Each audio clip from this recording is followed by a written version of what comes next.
Hello and welcome to another edition of Critical Q&A, the show where I answer your questions based on what you have sent me by email at AskChrisShelton@gmail.com. And I just want to tell everybody, don't be shy about sending those questions in. I've got a very long queue of questions, but I'm trying to balance older and newer ones, and anyway, doing the best I can here. On that note, I've actually been sent a question, which is for you guys. So I'm going to throw this one out there first, and then we'll talk about other stuff. But here's the question for you guys. It comes from Matsky. Chris, here is a question that will be real short and easy for you to answer because I don't want you to answer it at all. I would like your listeners to answer it in the comment section. It's a question for them, not you. Several times I thought of a question to send to Chris, but I put it off too long. Then saw on the next week's show someone else had asked the exact same question. I don't mean a similar question, but the exact same question in eerily exact same words, as if someone had read my mind. Has this happened to anyone else? Okay, so that's for you guys. Now, let's see. Put up a great podcast this week. Actually, two. You guys got a bonus podcast from me this week. Now, I know a lot of you don't care because it's about politics.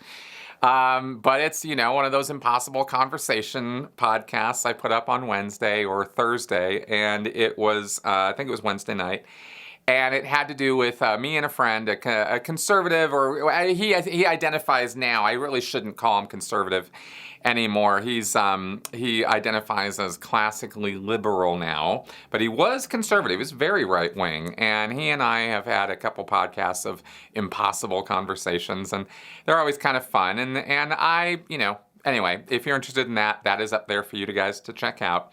I know contentious times, everybody's got an opinion, and most of them suck, and so whatever. Anyway, I put that one up in the middle of the week.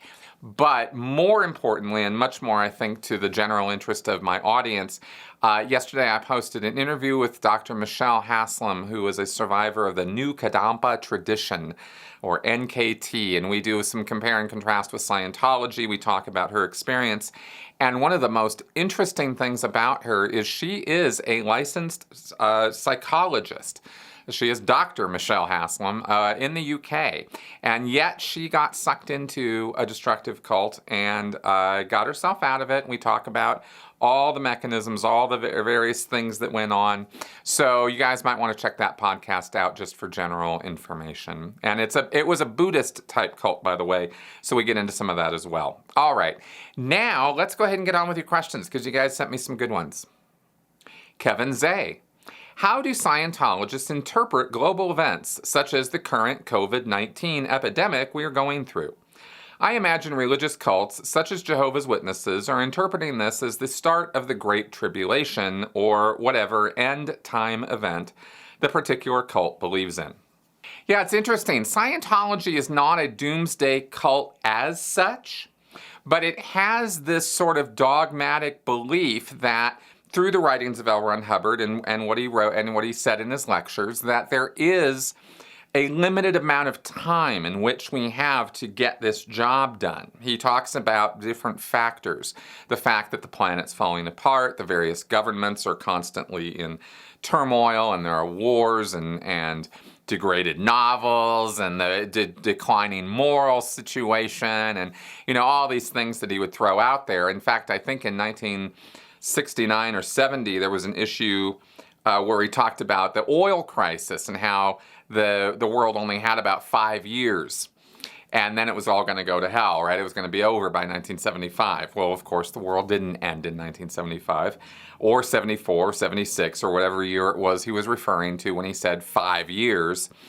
But, of course, the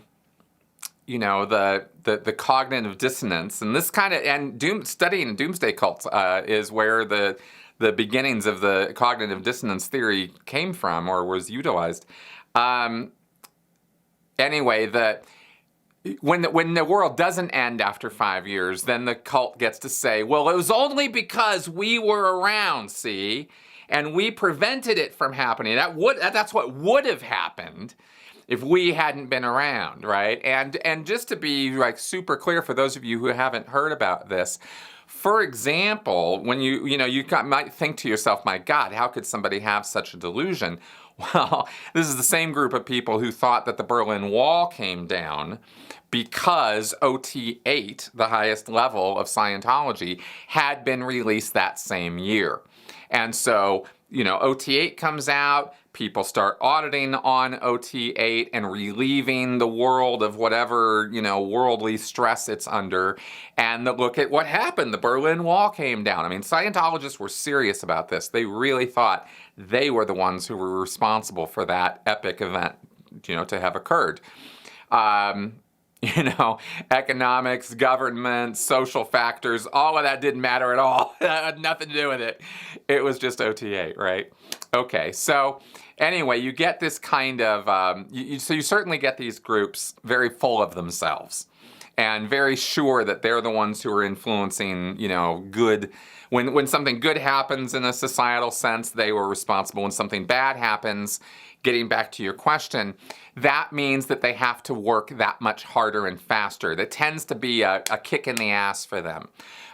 So COVID-19 is happening, right? The coronavirus. And this is just from a Scientology point of view. Well, there's a few different levels of this. One of them is on an individual level, are you PTS? Right? Are you connected to a suppressive of some kind? Do you have a suppressive influence in your life? And if you do, then you could potentially be more susceptible to getting this virus, and so you better get a PTS handling, right? And there's a little joke in Scientology when somebody almost has an accident but doesn't, there's a near miss or near hit, or I should say more accurately, or they almost have something bad happen to them, but they avert disaster. They laughingly will say, aha, PTS check, right? Oh, I'm not PTS because if I were, then this bad thing that almost happened to me would have happened. This is how they think. Okay, but it's also a joke too. So on an individual level, you'll have a bunch of Scientologists who will, depending on their point of view and their mental state, they will probably be saying that they're not going to have any issues or problems with the COVID virus or the coronavirus because they're not PTS. And their ethics are in, and they are Scientologists, and they are cause, right? So, they're gonna think happy thoughts, and this is very magical thinking is what this is. It's really, Scientologists are not any more or less immune to the COVID-19 simply because of who they are or what their beliefs are, but this is how people act. So in Scientology, they will definitely be thinking that they are probably going to be, that they have an added level of protection or immunity because of who they are, their beliefs or their OT powers. But at the same time, they're going to be wanting to make sure everybody's not PTS, right? Anyway, so that's kind of a way they will deal with that. But more from the group perspective, it's going to be more about getting in gear, getting in motion. Like this is just another one of the signs of the apocalypse, so to speak, right? It's not like Scientology has a belief that there are 7 seals that have to be broken and then it's going to be, end times. But they look at every disaster, every huge disaster like 9/11, for example, was a big thing. When 9/11 went down, Miscavige actually wrote a 3-page issue that he sent down to all Scientologists called Wake Up Call. That's what the name of the issue was. And it was like, hey, wake up, man. Like the world's going to hell and time for us to get busy, get moving, let's go. Join staff, give money, contribute more, get active, do something. And there were even, after a couple weeks, life gets back to normal because that's how we are. And there was so much teeth gnashing inside the church because I was in the Sea Org at the time that 9/11 went down. And I remember after a couple weeks when things had tapered off and everybody was kind of chilling back and getting back to normal, ED International, the executive director international, the French guy, for those of you who remember him, Guillaume Lessev, was frustratingly expressing, what the stats had gone down, and he was like, "What? Do we have to fly a plane into the Hollywood sign now to wake these people up? Like, what's going on?" Right? It was all those, kind of frustration that people wouldn't wake up and stay woke, right? Because, life happens and people need to have their jobs and their lives and their kids have to go to school. I mean, normalcy and all of that has to happen. So of course things are going to get back to, some kind of normalcy, and these kinds of events are utilized by Scientology or other groups, and especially, of course, by the media, to drum up sales, drum up panic, raise anxiety and stress levels, to use fear-based marketing or fear-based tactics to get people to give over more money, more time, more dedication, etc. And it's obviously, as I just mentioned, this is not just Scientology, all groups who have a vested interest in people being afraid for whatever reason, right? Because they want to sell you something, because they want you to click on their stuff, because they want you to join their group, because they want your time, they want your money, they want your energy. These groups will act like vampires that way, and they will use fear-mongering to accomplish their purposes. They're not above that. And Scientology is no different. So that's kind of where that's at. And I hope that was interesting to you. Cyprian Ivanov. What is the reasoning for the Sea Org habit of viewing swearing as trustworthy? Is it that they pick the idea of tact as being phony and strive to do the opposite? Is it that holding back from swearing indicates self-control, and the lack of controlling one's emotions in the very short term is considered a sign of sincerity? Is it just that Hubbard used swearing and threats for emphasis and people picked up the habit from him? That's an interesting question, Cyprian, and actually a little bit of a mix of your guesses there, or suppositions as to what's going on with all the swearing. The issue that is probably referred back to and is certainly read more often than anything else in Scientology is keeping Scientology working. And I've done video breakdowns of this. We've talked about this a lot. It's a very important issue in the Church of Scientology, and it's part of it's heavy level of indoctrination, and it's repeated over and over at the beginning of every course. It's talked about, referred to, KSW. This is something Tom Cruise even talked about in his video, his turtleneck video. In Keeping Scientology Working, L. Ron Hubbard stresses that the social veneer makes this universe seem quite mild, but it's not a mild universe, and only the tigers survive. Now, that's not a direct quote, it's a paraphrase of what Hubbard said, but the social veneer that he refers to is manners, etiquette, swearing or not swearing, right? Using your words. These kinds of things, these social niceties, right? This sort of lubrication of human relations that we've developed over the years. Scientologists, as you progress up the levels of Scientology, as you get more and more indoctrinated in it, and as you go from public to staff to Sea Org, where time starts becoming very compressed, the urgency with which you are dealing with how much time you have every day is going up, up, up, up, up, because you're being hit harder and harder and harder with more and more demands and more fear-mongering, more and more anxiety-inducing kinds of things about how the world's fallen apart, right? That kind of thing, like we talked about in the last question.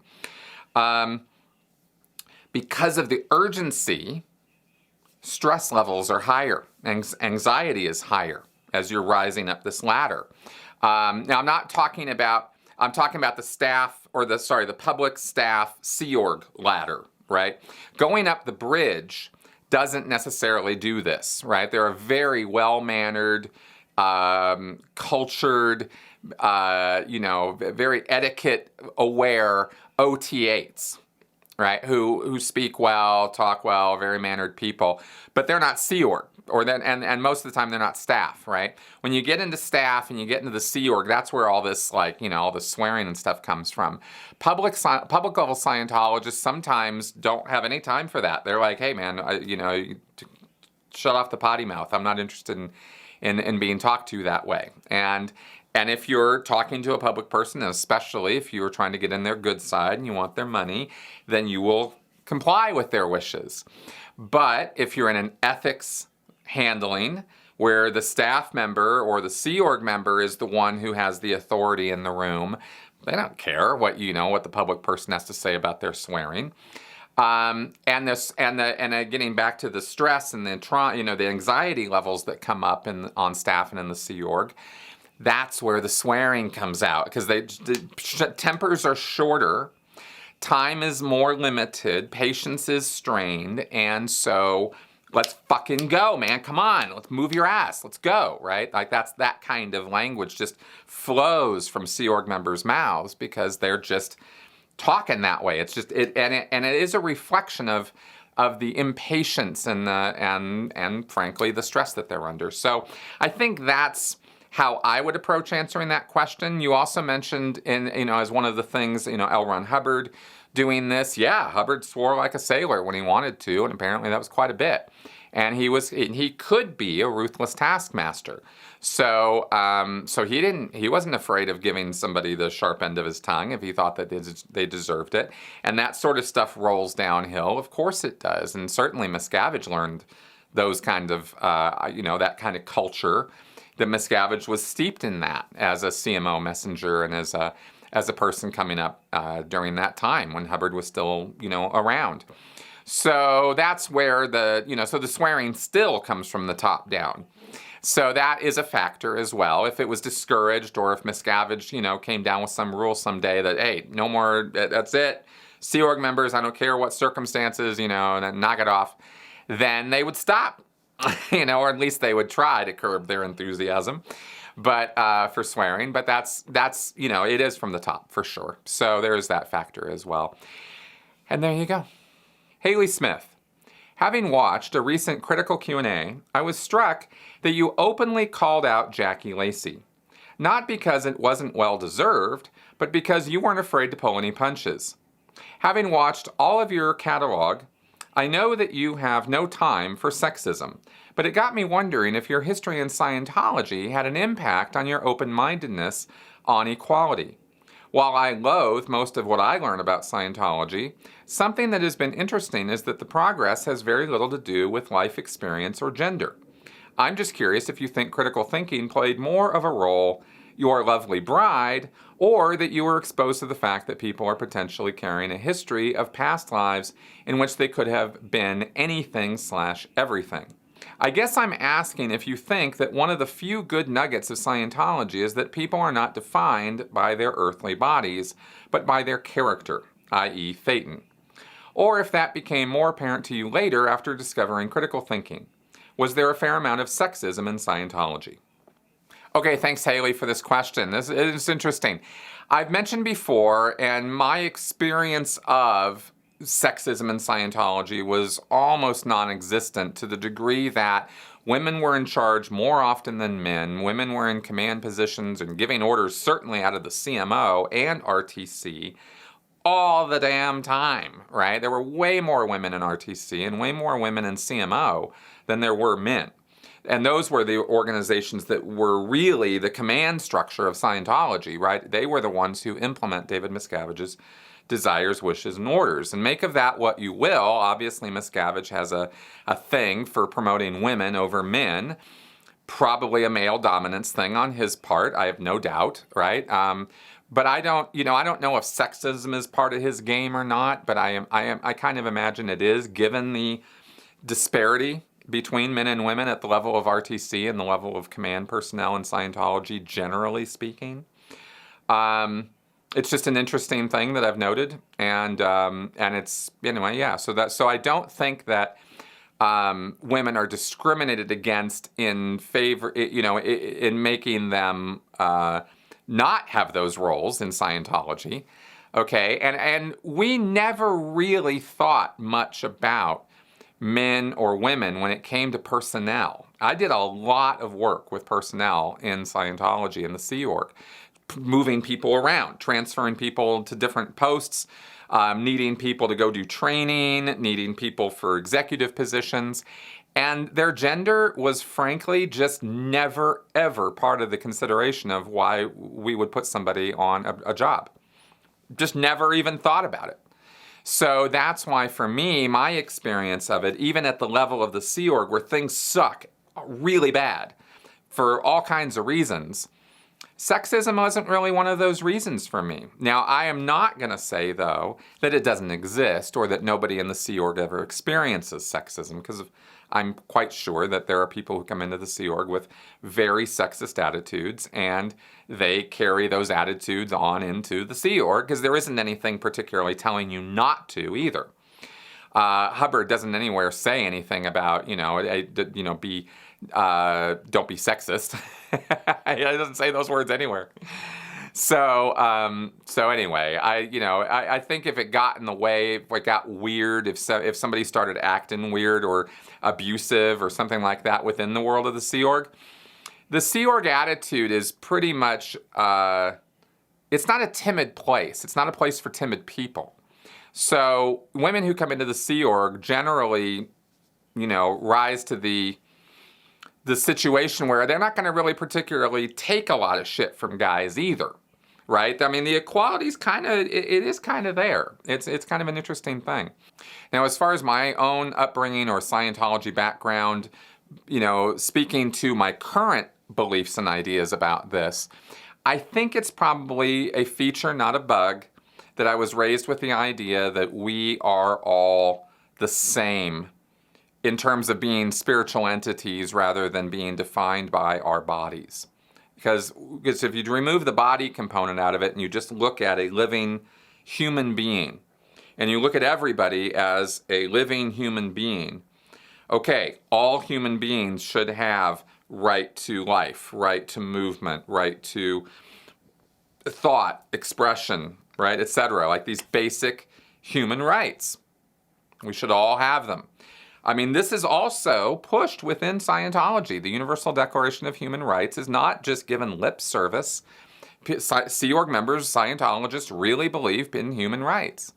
The problem, of course, is they can't think critically about Scientology and how it denies people human rights within its own walls. That's what they can't think critically about. But the idea of human rights and the idea of world peace based on everybody having a level playing field they can all operate from, called human rights, that's not a bug in the world of Scientology any more than it's a bug in the big wide world. It's a feature. It's a good thing. We should want everybody to get on board with human rights.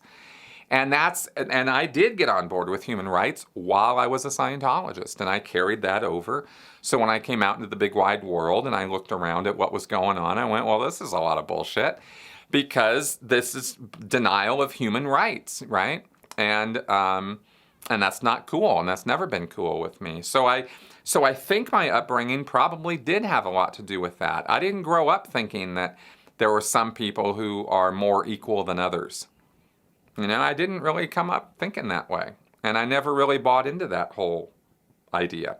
The elites and all of that. I bought into it, of course, with the Sea Org, though, of course. Actually, I got to rein myself in a little bit here, I certainly had my prejudices. But in the bigger picture of things, okay, yeah, sure, I had this idea that the Sea Org and Scientology were above everybody else, but not at the level of their rights. Even now, I have to stress this. I never imagined that just because I was a Scientologist or a Sea Org member that I had more rights than other human beings. I only imagined that I had more knowledge and more ability or more natural, not natural, but more spiritual awareness because of the fact that I was doing Scientology. But that didn't include I had more rights than other people. So even then. So that's kind of how I've always looked at it, always, my whole life. And I think that's how I'm going to keep looking at it. And I think that's where that comes from. So anyway, interesting question. Thanks for asking me about that. Jennifer, is Scientology really striving to become the only government in the world? If so, it is no wonder the German government is so hostile towards them. If there's one thing you can't do here, I live in Germany, it is going against the Constitution. Yes, Scientologists definitely want a government that they run, that they're in charge of, that uses Scientology, organizational procedures, guidelines, all the rules that Hubbard laid out for how organizations should work, and they truly think that government is this, monolithic, more, mass of nonsense and bureaucracy and craziness, and and that we could sort it all out so quickly if they would just put us in charge, right? I mean, it's almost Trumpian in its simplicity. Kind of like with the healthcare thing. When Trump got into office and he's like, "Oh, healthcare, who knew it was so complicated?" And we're all like, "Everybody knew." It's kind of like that with Scientologists' view of government. And this comes right from L. Ron Hubbard. This is why I thought this might be worthy of commenting on. L. Ron Hubbard tended to make very broad, sweeping generalizations about government, about religion, organized religion, about history, philosophy, science especially. And it just in one or two sentences, he would just completely dismiss whole disciplines of knowledge. Biology, all they're doing is classifying things. They don't know anything. Medicine, they know how to break, they know how to fix bones. They know how to sew up a cut, but they don't know anything else, right? He would just lay waste to whole areas of study with a sentence or two. And he was no different about government. He thought all the governments are crazy. And in fact, Hubbard actually said the ideal government is a beneficent monarchy. And the problem, of course, is that, the matter of secession. How do you make sure that the next monarch is going to be a benign monarch, right? And this is the problem with this. Well, I think he thought that was the best form of government so long as he was the benign monarch. And he wasn't so benign, was he? So, interesting choice for him, of course, because he can't just flat out say, well, I prefer dictatorships. But this was an argument he made a couple times, and he said it was based on conversations and stuff that he'd had with others. But regardless of any of that, Hubbard made it very, very, very clear in his later writings. This was all 1950 stuff. Later in the 60s and 70s when he's developing the Sea Org and this worldwide international network and a spy network to go along with it, which was being run by his wife. Once all that was developed, then none of the governments could possibly be anything but enemies of Scientology, directly opposed to what Scientology is doing, and utilizing psychiatry to enforce their aims on anybody, to enforce their will on anyone. So Hubbard had the idea, and he would say, out loud and in writing, that psychiatry was used to just go pluck people off the street and throw them in a mental institution, no more problem. And this was what government dissenters, political extremists, this kind of stuff would be picked up and taken away. So I shouldn't say extremist protesters, I meant, right? So, and that they should eventually, Scientology should eventually be the one in charge of the whole mess. And there's really not a lot of question about the fact that was Hubbard's intent. So the German government is absolutely spot on in noticing that in the dogmatic materials of Scientology and saying, hey, what's up with this? This is awful anti-government. Yeah, it is, because Hubbard was anti-church, anti-government in a big, huge, monstrous way, and he was sure that his way was the better way. And of course, we know from the structure and success of Scientology organizations that they are a madhouse mess. And that Hubbard's ideas of organizational sanity or structure are crazy and they don't work. And you have to alter them and modify them and change them enormously in order to get them to work. And so Hubbard's visions of a Scientology government would end up looking like North Korea, as we've said before. So anyway, that's kind of where Scientology's coming from on that. And there you go. R.R. Smith. If I went into an org just to drop off, say, some bags of cookies or chips or care bags of snacks for no reason, how would they react? I really don't know why I feel the need to give comfort to strangers, but I really do want to. Their lives are so miserable. I do give to the Aftermath Foundation, but I want to do something kind for the people still in. How do you feel about this? Well, it's certainly a wonderful effort on your part, and I don't doubt your sincerity at all. I think that's great that you want to help the people who are still in Scientology, or especially, I guess, in the Sea Org, but that they don't really want your help. They're going to reject it. If you go in there with stuff, they're going to be like, who are you? What do you want? Why? Go away. They're just going to show you the door. They might probably try to turn you into a Scientologist, actually, is what they're really going to try to do. Is like, what? Where'd you get the idea we need this? No, everybody's fine. Everybody comes trotting out, smiles on their faces. Hey, we're great. We love it here. Everything's wonderful. Right? And, they try to make you look like an idiot. On a Sea Org base, it's going to be 10 times worse. Security will just come by and go, yeah, please leave. You're just going to be escorted off the base. There's a lot of pride there. And it's unfounded pride, but it's still pride just the same. And also the Sea Org especially very, very much has a very insular attitude and a basic distrust of people who are not in the Sea Org, actually, in a certain way, especially people who are not Scientologists, very much so. So no one's going to look at what you're trying to do as honest help or sincere or coming from a good place. They're going to think you're nuts. They're going to think you've been misinformed, that you are ignorant of what's really going on in Scientology, and they're just not going to want your help, and that's kind of where they're going to come from on that.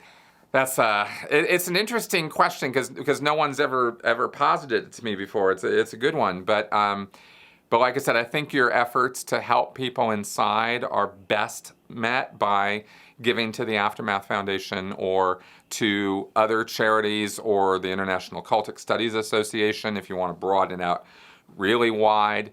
I think there's other places it can go that might be way more effective use of that money to fight the fight that we are fighting right now. So there you go.